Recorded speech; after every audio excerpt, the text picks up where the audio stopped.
Welcome to day 6 of my 45 days weight loss challenge. ఈ సమ్మర్లో weight loss challenge చాలా easy అనుకున్నాను నేనైతే.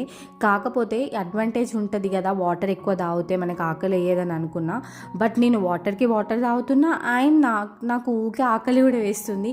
దాన్ని ఎలా కంట్రోల్ చేసుకోవాలో నాకే అర్థం అవ్వట్లేదు. అండ్ అది కాక నన్ను కూడా చాలామంది అడుగుతున్నారు, క్రేవింగ్స్ వస్తున్నాయి ఎట్లా కంట్రోల్ చేసుకోవాలనేసి.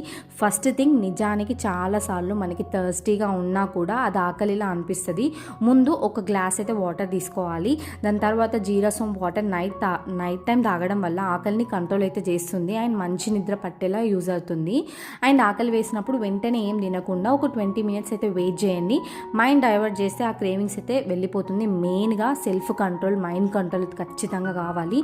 ఇంకా ఎక్కువ ఆకలి ఉంటే ఇంకా బటర్ మిల్క్ తాగండి, లేదా ఒక 5 to 6 కూడా ఆల్మండ్స్ అయితే నానబెట్టుకొని అయితే తినండి. ఇవైతే మన డైట్ని డిస్టర్బ్ చేయవు. బ్రేక్ఫాస్ట్కి అయితే చీజ్ బ్రెడ్ స్లైస్ అయితే తీసుకున్నా. లంచ్లోకే ఆలూ కర్రీ అయితే చేసిన. ఆలూ కర్రీ అంటే నా ఫేవరెట్, కానీ ఆలు తింటే ఆలులా అయిపోతాము. సో అందుకే దాన్ని అవాయిడ్ చేసేసి తక్కువ తిని ఇంకా మీల్ మేకర్ ప్రోటీన్ కోసం అయితే తీసుకున్నా అండ్ సలాడ్ తీసుకున్నా. ఈరోజు ఈవినింగ్ వర్కౌట్స్ అండ్ వాకింగ్ అయితే ఫినిష్ చేసిన. నా వీడియోస్ నచ్చితే ప్లీజ్ సబ్స్క్రైబ్.